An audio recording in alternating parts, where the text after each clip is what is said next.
Hello and welcome to Food Tank's webinar series. This is Sarah Small. I'm Food Tank's Global Events Director. I'm really excited about today's webinar with Dana Gunders. She's the staff scientist at the Natural Resources Defense Council, or NRDC, and Sarah Vered, associate at Mission Point Partners. Today, the presentation will focus on the drivers of food waste, as well as the steps we can take in our personal lives, plus the solutions businesses and policymakers can pursue to reduce food waste. So this webinar will be recorded and posted on foodtank.com afterwards. You can also follow along and participate on Twitter using hashtag #FoodTank. Also, please submit your questions using the chat box on your screen or email them to Sarah, S-A-R-A-H, at foodtank.com. So without further ado, Dana and Sarah, it's wonderful to have you here today, and I'm excited to hear your presentation. I will give you the floor now. Thank you so much, Sarah. This is Dana, and I wanted to start by just telling everyone how I got into this issue. It really started before I was born. My father grew up in the Philippines, and my mother grew up in Queens. Her parents ran a lamp store, and that meant that they were very frugal with their food. And when I was growing up, it was completely embarrassing because I'd be sitting at the dinner table and have friends over, and my dad would be slurping a chicken bone really loudly to get every little last bit off the bone. And my mom would be pouring water in the pasta sauce to shake the jar just to get the last bits out before serving it to everyone. And there I sat embarrassed. And it wasn't really until I grew up and started working on sustainable agriculture issues that I started to really realize just how much went into growing food and what an investment it was for us. Sorry, I'm trying to advance some slides here. There we go. We invest a huge amount in agriculture in the US. 10% of our energy, half of our land area, and 80% of our water go into agriculture in this country. And when we're not eating it, that's a huge waste of resources. About 40% of all the food in this country goes to waste. And Sorry to interrupt you, Dana. We just lost your slides. We want to make sure we can see those diagrams. Okay, sorry about that. We're working on that. 1 second here.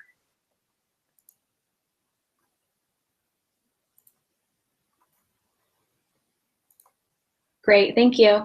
Okay, sorry. Oh. Can you see him? No, you lost him again? Yes. One more time. Sorry, everyone. It wouldn't be a webinar without some technical difficulties. Of course. We've got everyone saying where they're calling in from today. So we've got people from the UK and Germany and Michigan so far. Oh, wow. That's fantastic. All right. Can you see them now? Let's try one more time if you can try to pull them up. And Florida and New York and Brazil. Can you see them now? No. No. Trying one more thing here. Wow, Brazil.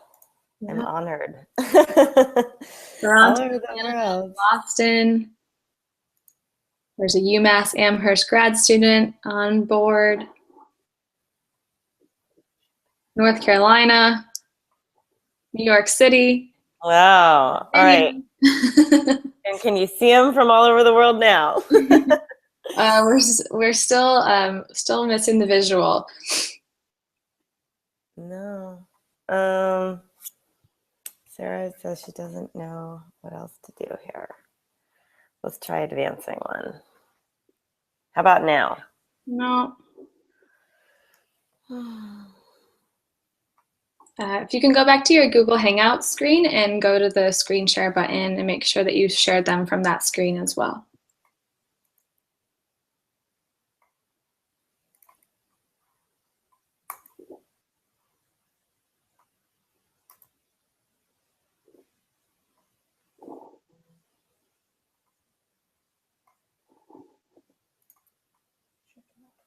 Yeah. There we go. They're coming back. They're coming back. All right. Well, I'll keep talking as Okay. it sounds like you can see them or not. Yes, we can right now. All right. Um, so we invest so much in our food and agriculture, so much water, energy, land, so much time of people to harvest, plant, harvest, and transport, cook food. And yet 40% of it in the US is going to waste. And that's a huge waste of these resources. We estimate that about 1/4 of all the water in the US is used to grow food that ultimately never gets eaten. And 30% of our cropland, 33 million cars worth of GHGs. And all of this is going to produce food that we don't eat. And then on top of that, it goes to our landfills, where in the US, food is actually the #1 contributor to landfills today by volume. It's also a huge loss of nutrition. The USDA estimates that 141 trillion calories go uneaten in the US. And, a rough back of the envelope calculation would say that about 30% of that could feed all of the 50 million Americans who are considered food insecure today, meaning they don't have a steady supply of food to their tables. And this nutrition, it's real. One researcher from Johns Hopkins did a study just on seafood and found that the amount of seafood that was going to waste was enough to feed to either 10 million men or 12 million women their daily requirements of seafood. And so it's really just a lot of protein and nutrition, because in particular, what goes to waste are the perishable foods that are most nutritious. Not to mention that it costs a lot of money. The USDA estimates that it's about $162 billion worth of food that's going uneaten. For the average family of four, they're estimating just in our households that we're spending about $1,400 on food that would otherwise go to waste. Just to give you a sense of how to think about this, a lot of times people will ask, what counts as waste? If I feed it to my dog, does it count as waste? If we feed it to cattle and that are then, dairy cows, is that waste? And the EPA has set up what they're calling a food recovery hierarchy to help us sort of think about that question. And that's the pyramid you see here. And really the idea is similar to a mantra that many of us have heard on reduce, reuse, recycle. The idea is, first and foremost, let's not have too much surplus food around. Let's try to be precise and efficient with the amount of food that we're buying and cooking in order to not have too much extra that could go to waste.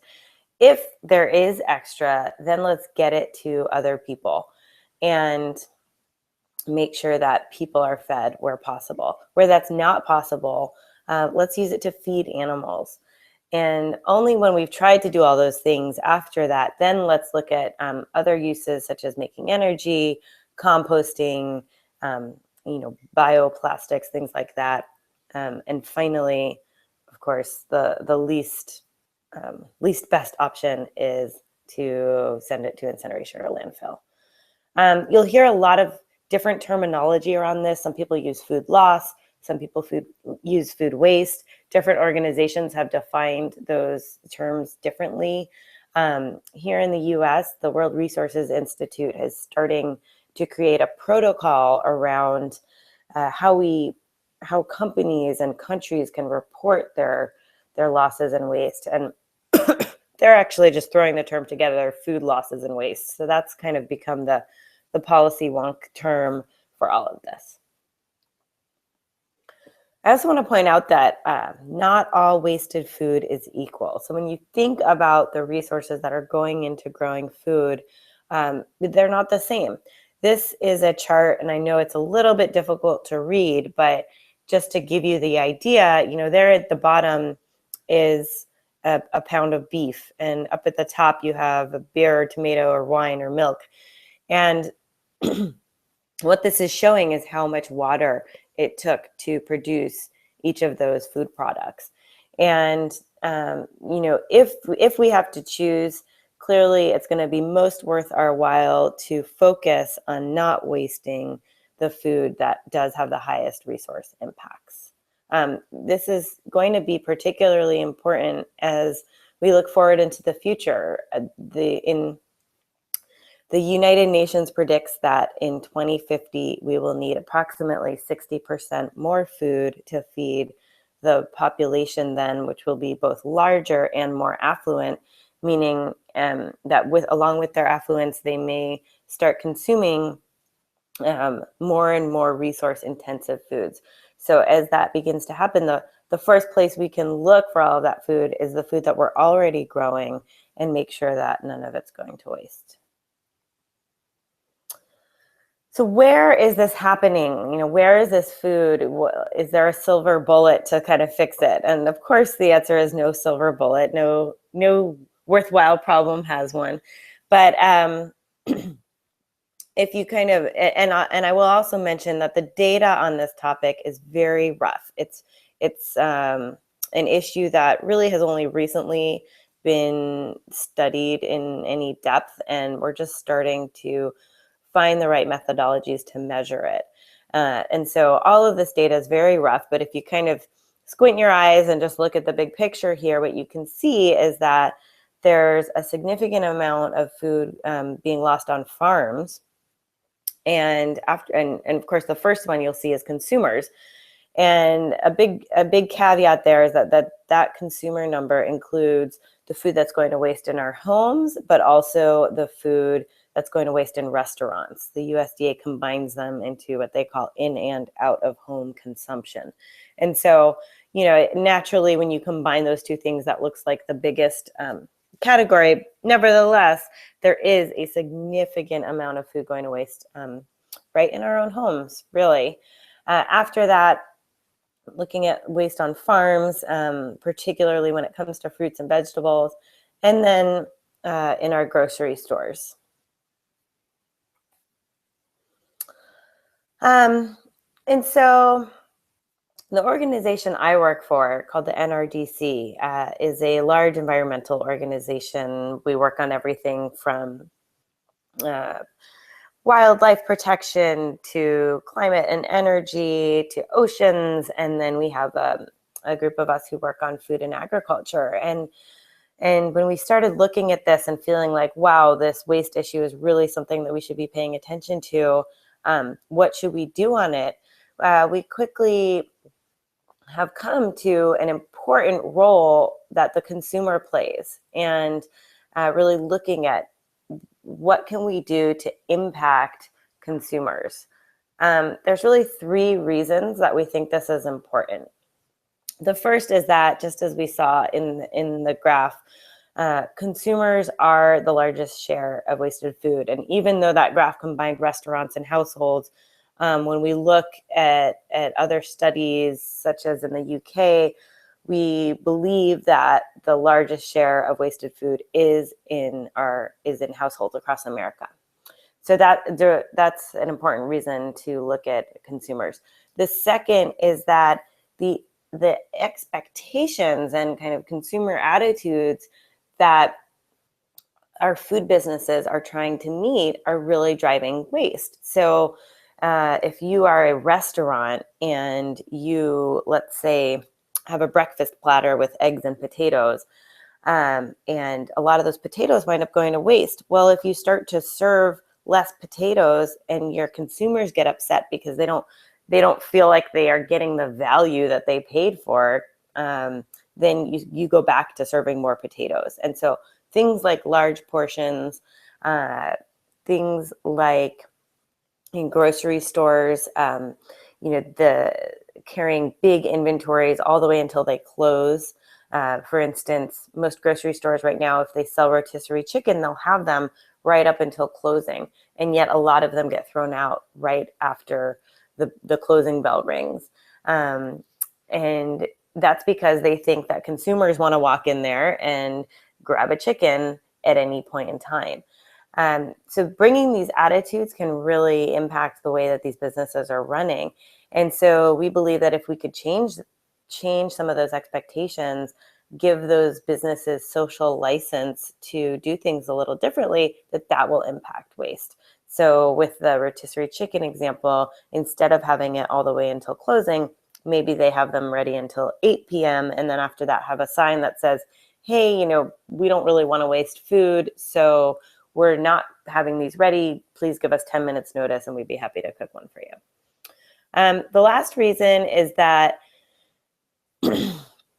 consumers, we're all consumers. And if we can really reach people as consumers, then we start them thinking about how they can impact this issue in their spheres of influence, whether they're an event organizer or somebody who works in the food industry, or just somebody who's having a wedding and wants to make sure that food doesn't go waste at the wedding. But really reaching people as people and letting them take the message into wherever they may go, we believe will have a ripple effect.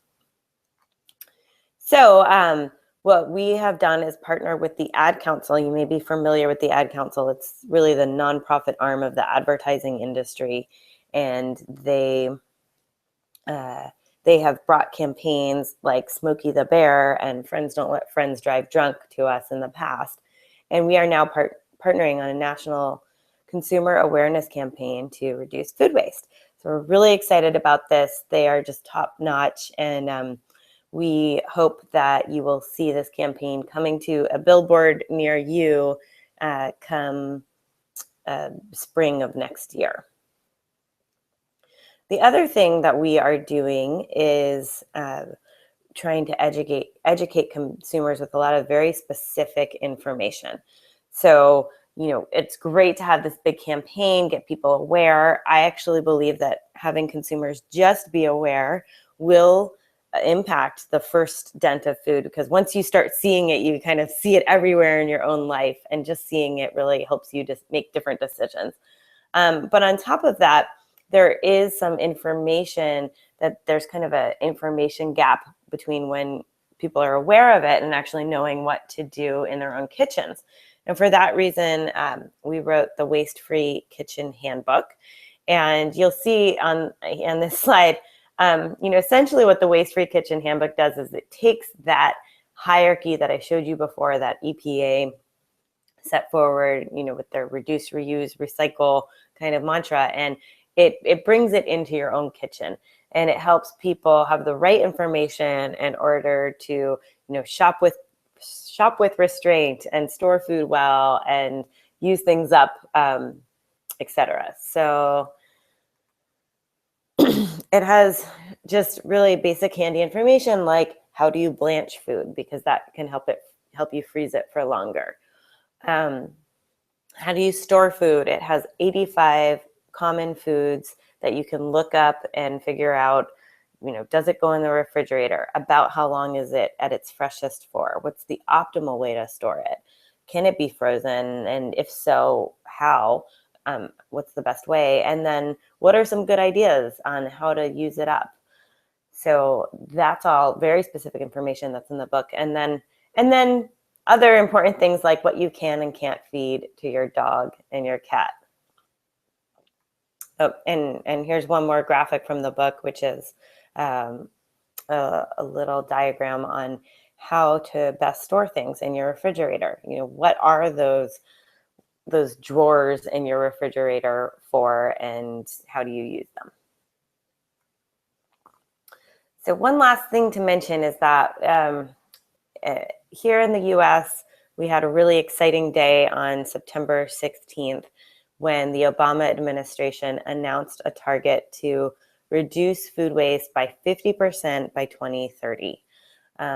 We feel like this is a really ambitious goal. We're excited to see the government staking that flag in the ground and gearing up to help us reach it. But really, the government cannot do this alone, and it's going to take all hands on deck, government, businesses, and us as individuals to really make that happen. So I will just leave you thinking with the question about what you can do on this. And, it can start with your dinner tonight. And with that, I'll pass it on to Sarah.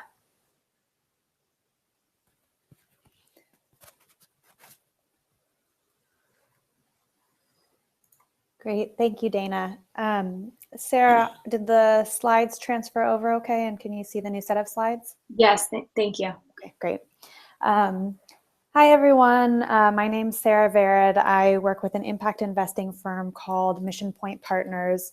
And I have been thrilled and excited to be working on a really exciting initiative over the past year to create a national roadmap to reduce food waste in the United States. So much like how Dana talked about a lot of the problems and the challenges with food waste, as well as then what consumers can do, with ReFed and the roadmap that we're developing, we're really looking at solutions to actually then solve these big problems that are out there. So trying to close a gap between the awareness that's out there on the amount of food that's wasted and then action to actually reduce, recover, or recycle food waste following that EPA hierarchy that Dana shared.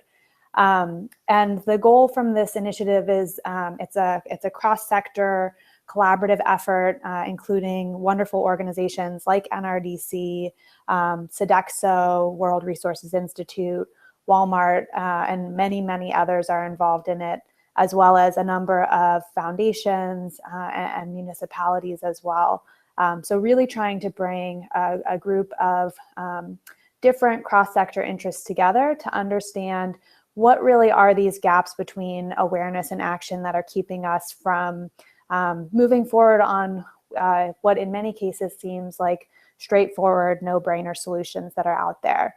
And the goal with this is to, matching the U.S. goal of 50% of food waste by 2030, is to really lay out what that roadmap is for reducing food waste. And we believe it's cost-effective, feasible, and possible to get to 30% and also achievable to get to 50%, although with some more transformational changes that I'll talk about. And so really with this effort, it's an integrated approach trying to understand, where are the no-brainer opportunities, where are there gaps that either policy changes are needed or philanthropy is needed to fill those gaps, and then also where are there opportunities for industry to collaborate together to try to achieve a broader goal than one corporation could achieve on their own. And as we've looked at developing this roadmap, we really have looked at the solutions across prevention, recovery, and recycling, trying to understand what are the individual opportunities within each, and then what are the kind of overall potential and overall opportunities. And I should mention that I'm really excited to be sharing some of this information with all of you today, but we are, this is kind of an early sneak preview as we're in the stages still of finalizing all of this information, and then we'll be releasing the roadmap publicly in Q1 of 2016. So some of the specific kind of solution areas that we've been looking at include thinking about opportunities for innovation around packaging, whether it's looking at date labels, how do we display use by and sell by dates, to looking at our sales and operations planning, how are businesses doing inventory management, waste tracking and analytics, on the efficient supply chain, starting to think about, are there opportunities for improvement on the cold chain side of things, and can we reduce waste that happens throughout the cold chain due to disruptions, or extra stops that happen from point A to point B to point C, D, or E, which is often the case in the way that our food is distributed. To looking at how the food that we eat, in terms of the USDA grades that it gets and the requirements that retailers and restaurants put in place, ultimately impacts food loss and food waste as well. So many of you might have been hearing about ugly produce or imperfect produce, and the idea that, surprise, surprise, not all carrots are made to be actually the same exact size. So how do we try to get those products that currently aren't getting to market into market? To cafeteria platters, which is looking at things like trayless dining, reducing trays in all-you-can-eat buffet settings. And then moving into some of the areas that we've been looking at on the recovery side, there's a lot of opportunity to increase kind of the benefits that result from policies that are in place. There's a lot of confusion around the current policies that are in place for food recovery, and some of the tax incentives that are available, while they are a really great start, are sometimes hard for businesses to actually obtain those tax incentives, so they don't have an economic kind of reason or value for actually donating food. So looking both at the policy side, and then also there's a lot of opportunities for innovation around the actual infrastructure and transportation that's used for food recovery. And then finally, on the recycling side, looking at things like composting and anaerobic digestion, and really trying to understand where they are in the marketplace today, and what are some of the gaps or challenges in achieving wider scale composting and anaerobic digestion and recycling broadly. Today in the United States, only about 5% of all of our food waste ends up being composted or sent to anaerobic digestion, where it can be converted to a gas. And so almost all of our food waste is going to landfill today, where it sits and it is chugging out methane and causing a lot of the different environmental issues that Dana talked about earlier. So I'm going to share just a few kind of quick case studies to give a little bit more sense of some of the actual, real tangible opportunities of solutions that are out there. And, depending on the background and the perspective that you bring, whether in your business, your business work, or your personal life, hopefully these can give you some things to think about of some of the great solutions that are out there that are happening today, and that there's a lot of opportunity for scaling up as well. So for the first example, it's really around waste tracking and analytics. And this is the idea.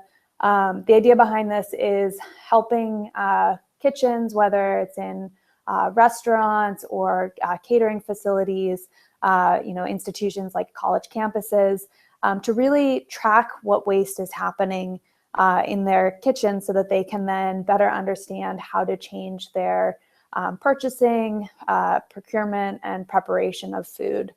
So a wonderful company that's out there doing this is LeanPath, and they've been leading the way on this for about a decade. But there's also a lot of really great manual solutions that are out there. The EPA has one, and there's a number of other kind of tools through very simple tracking through Excel spreadsheets and things along those lines that can enable anybody from a small kitchen up to a really large kitchen to take this on.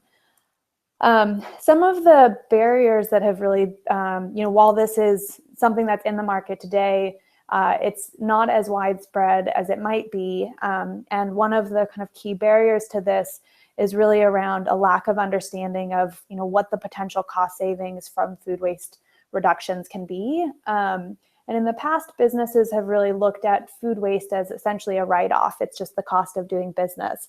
And so really there's a mindset shift that needs to happen to help businesses understand the real dollars that they're losing. And in fact, our estimates are about $4.6 billion per year could be saved by restaurants and institutions from doing better waste tracking and analytics, and not throwing away the food that they currently are.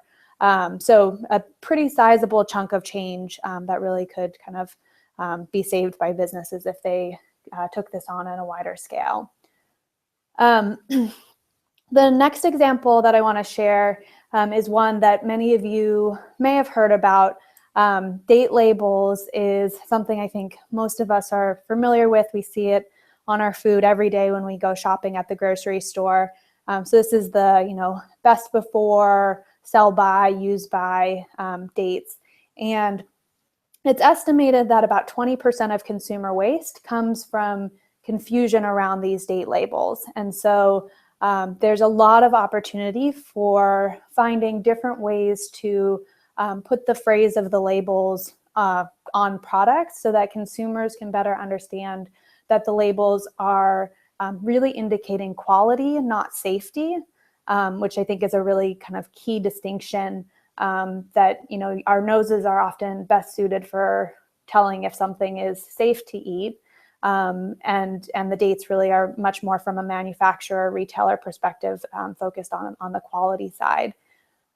But some of the challenges are that this is currently not regulated at a national level. And so each state has slightly different laws. And then there's really very limited kind of retailer and manufacturer incentive to change on this. It's estimated that for them to take a voluntary approach and come up with a date label that's common across them and make the change from a kind of dollar and cents perspective is probably a pretty minor change. But that there's uncertainty on what to change the labels to, and then there's not necessarily an incentive to act on this. And so this is an example where, as we've looked at opportunities, it seems pretty clear that both that there's a place for policy to play a role here, as well as for industry to play a role. But potentially there's some other kind of creative solutions that can come to bear that can fill some of the gaps that are in place today. A common thing that we've heard from industry is that, if we change the labels, consumers won't necessarily know what the new label even means. So we're kind of starting from square one. But there are a lot of potential kind of partnership opportunities with organizations, whether it's through, the Ad Council that Dana was talking about, or through funding from foundations or government funding to kind of do a side-by-side education campaign if industry was to decide to make the kind of voluntary agreement to move forward on this. So this is a great example of how, a number of different stakeholders will ultimately need to come to the table before we can actually see this solution implemented. And it's a pretty clear, big win opportunity from a reducing food waste perspective. And kind of moving on to a recovery case study, and I mistitled this, so it says recycling, but wanted to share, there's, the Feeding America network of food banks does an amazing job of recovering food today, and they've been in place for, many, many years, doing a really great job. But recently there's been an increased awareness of opportunities to really focus more, Feeding America and some of its partner agencies focus primarily on kind of large amounts of food that are being wasted at the manufacturing or processing level. And so that leaves all of the kind of wasted food and food loss that's happening at a smaller level at restaurants and in some cases retailers, where there are smaller, more variable, and actually highly perishable food that's being wasted today, and that could be rescued and recovered to feed hungry people. And I think it's important, I often use the term food waste because it's kind of an easy secondhand, but food waste is really not waste. It is wasted food and is still, in many cases, and in the cases where we're talking about food recovery and donation, this is food that is, highly edible and nutritious and safe to eat, and just for whatever reason isn't finding a home in a person's mouth and stomach today. And so finding a way to essentially capture that, redistribute it, and get it to someone who could use it.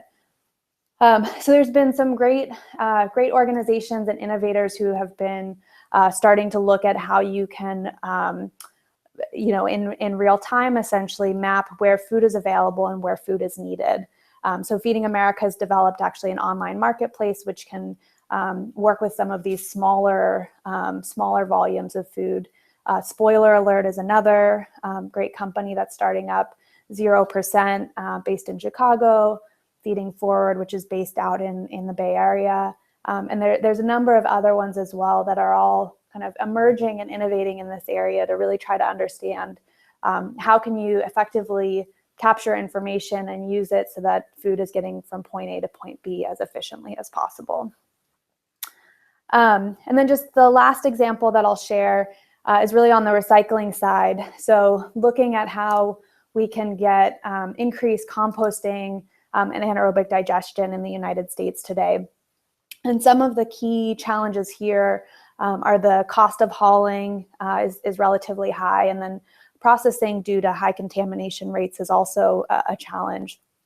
And so there's a lot of opportunities around innovation in analytics to either increase the efficiency of the processing or reduce hauling costs by optimizing routes. And then finally, really looking at a kind of a supportive policy framework that actually enables businesses who want to start up to do composting or anaerobic digestion to really thrive.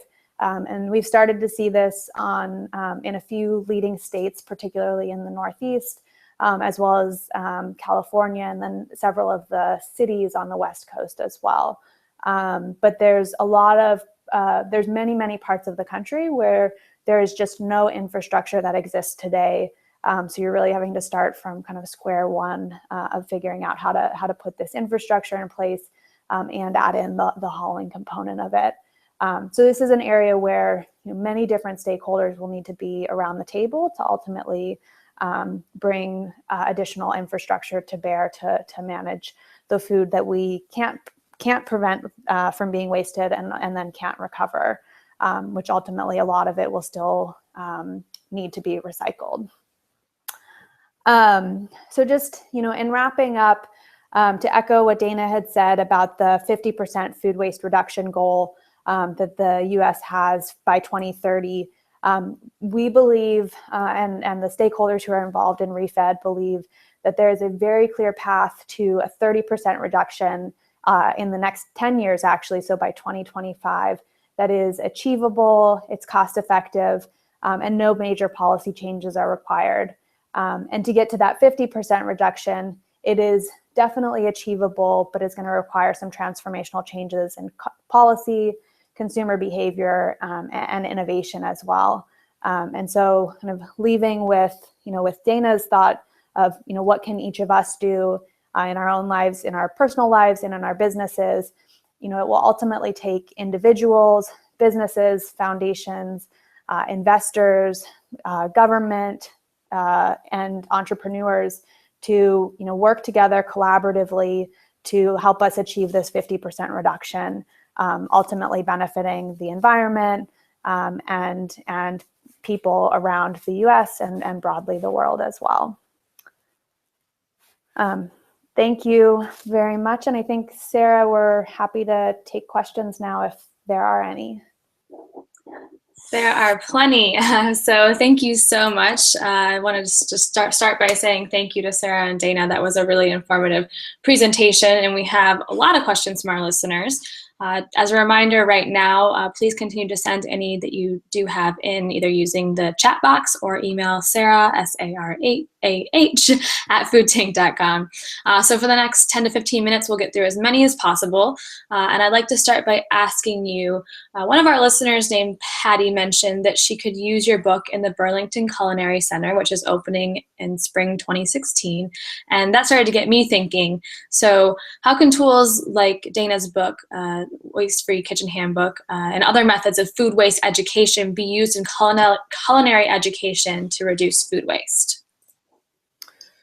Yeah, great question. Please do. Please use it. I'm certainly hoping that the information can get out there as widely as possible. I'm not sure what kind of culinary facility you're describing. I think there's sort of two answers there. With true culinary kind of chef training schools, I think a lot of the information they're sharing is probably already there when they're training chefs. Chefs are really good at storing food well, at planning their inventories. and things like that. But of course, a reminder of the sort of message around not wasting food can't hurt. And I think there are things restaurants can do, like having smaller menus so that they don't have to keep such a big inventory. That can help from a culinary, from a training chef's point of view. If you're there are a whole another set of culinary programs that are really trying to train, whether it's sort of the quote average American, or also some are really targeting food insecure populations who maybe don't know how to cook some of the food that's being donated to them. And I think for both of those populations, the book can be really helpful, because it's, a lot of this is really basic information that for some reason or another, we've gotten more distant from really knowing our food and knowing how to store it, how to cook it, some of that kind of quote grandma knowledge that can be useful. And I think in the book, that's really what I tried to include so that you can look it up. And I would, encourage you all to check it out. And my hope is that it'll be a book that kind of sits next to cookbooks, and it can be that reference that when you're standing in your kitchen and you have a wrinkled tomato and don't know what to do with it, that you can kind of look that up and get some ideas. That's great. Thank you, Dana. And the next question, we had several listeners kind of wanting to get more involved and trying to wrap their head around how they can be more involved in reducing food waste. So there's two questions here. How does one get their foot in the door to start working or helping for these wonderful programs and companies? The second part, is there a mailing list or something that we can join to receive updates on the rollout of these programs?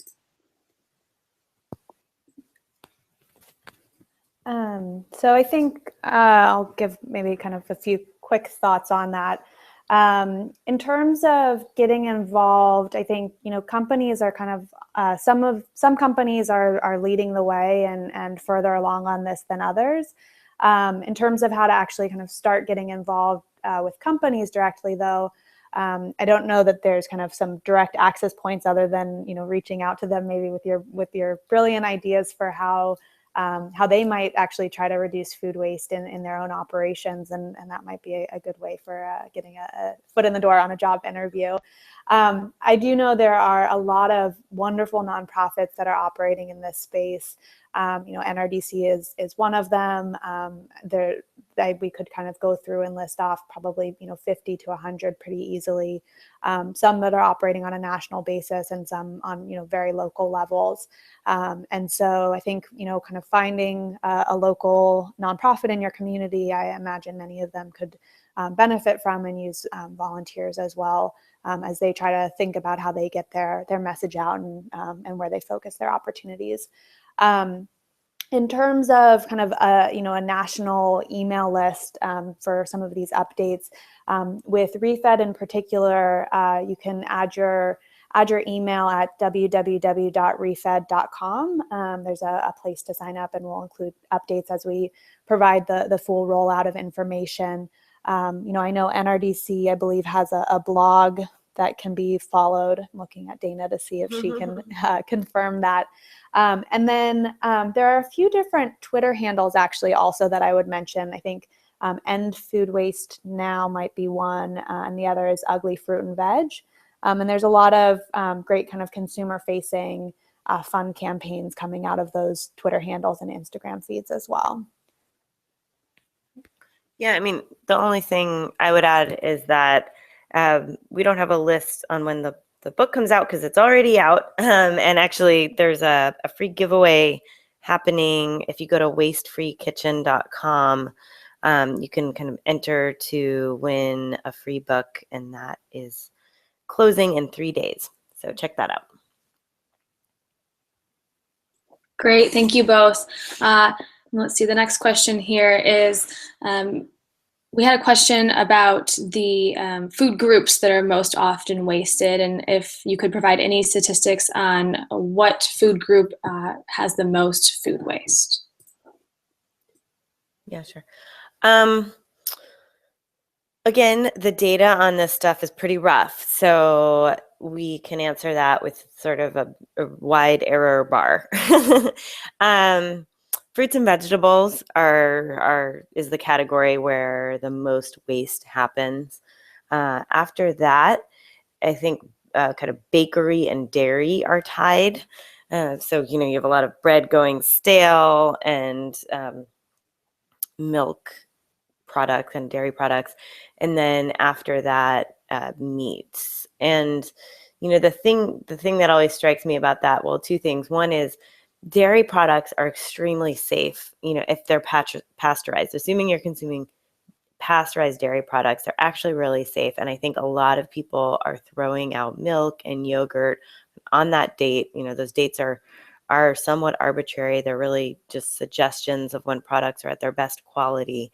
And so they're not telling people that the food's bad or that they need to throw them out. And I think dairy products in particular suffer from people throwing them out on the date, and causing a good amount of waste of really perfectly good food at that point. Meat products, while the volume is a little less than those other categories I mentioned, because of their high resource intensity, they actually have the biggest kind of greenhouse gas footprint in terms of the waste. Thanks, Dana.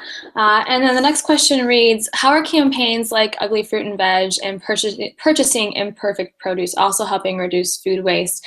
And on a more personal note, how hopeful are you of consumers kind of changing their habits and starting to buy the less perfect food?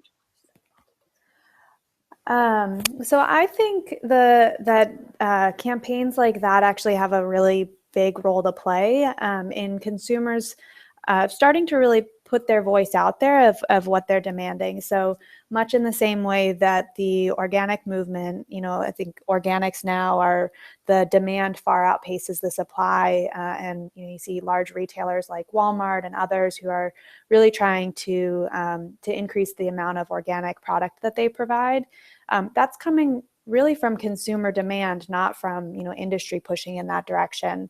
And I think that the exact same opportunity exists on the food waste side with things like Ugly Fruit and Veg, and then Dana spoke earlier, kind of the social license that for us to not walk into a grocery store at 11 o'clock at night and expect for there to be a chicken that's ready and waiting. And so I think that, while kind of each consumer campaign on its own, the, measurable impact is likely to be, pretty small. The kind of indirect impacts from that are have the potential to be really, really widespread.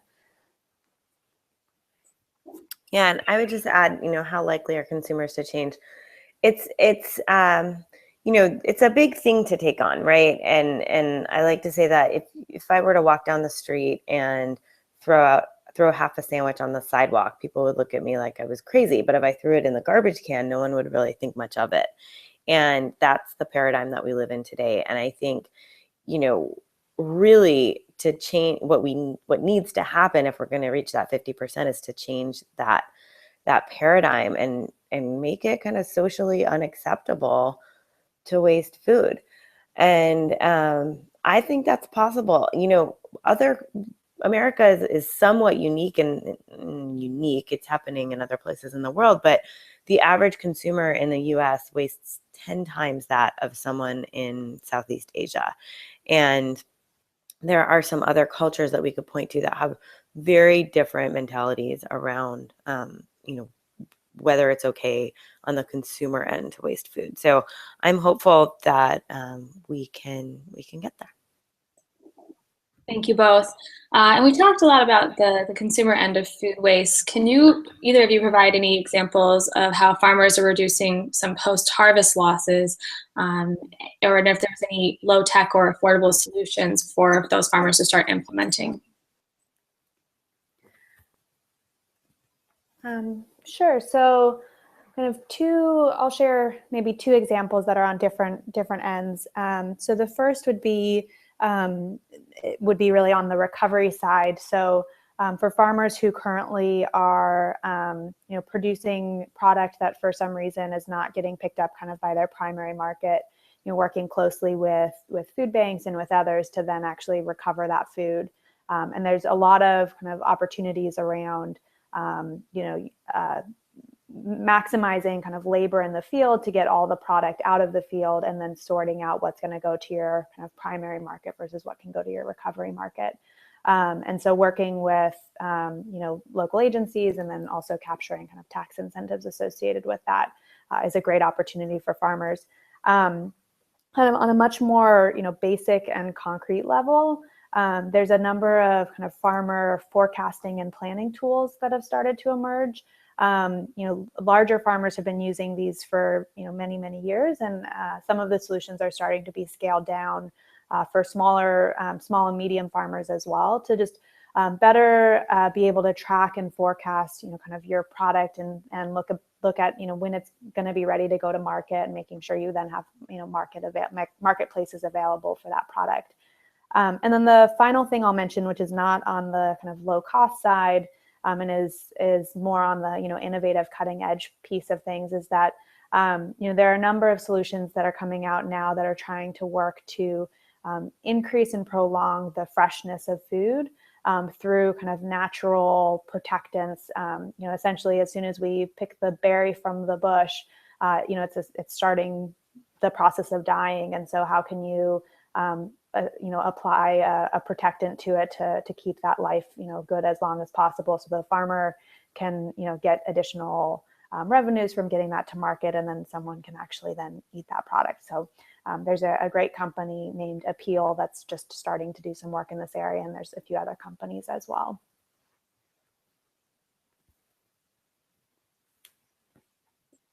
Great, thank you, Sarah. And then here's a big question. And so in each of your personal opinion, what is the biggest to reduce the post-harvest challenges, changing consumer behavior? Sorry, you broke up there for a second. Would you mind just repeating that, Sarah?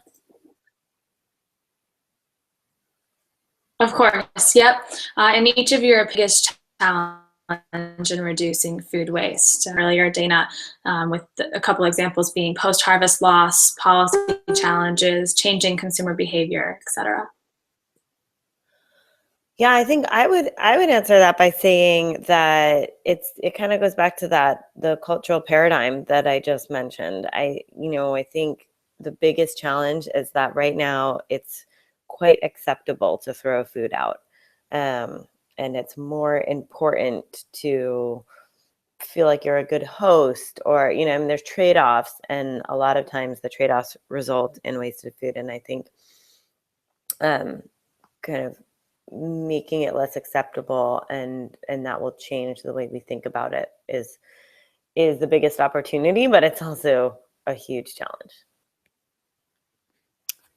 I would just echo that. I think, it's not only changing the social paradigm, but it's just helping people to even understand how much food they waste, whether it's as a business or, a city or an individual. There's been so many times I've had a conversation with, a friend or a family member about food waste, and their first reaction or response is, that sounds like a really important issue that you're working on, Sarah, but well, I don't waste that much food, right? And then you sit there with them and you talk it through for, all of 30 seconds or a minute. And they quickly start to think about where are all the places in their personal life that they waste food, and where are the places in society as well. So I think there's a huge opportunity there. And then the other thing I would say is really, on just kind of the opportunity or the challenge around bringing multiple different people to the table around this issue in a way that for this issue hasn't happened. It's food waste is one of those issues that really cuts across a lot of different issues, from sustainable agriculture to climate change to food insecurity. And so if you can bring all of these different interests together and different parties together, I think there's going to be a pretty strong coalition behind reducing food waste, because it has all of these benefits. But it requires people to look in a way that's slightly different from how they've traditionally looked. So, a lot of cities, for instance, look at have various climate change related goals that are specifically focused on greenhouse gas emissions. And so it's working with cities for them to help to understand how food waste directly connects into their climate change goals.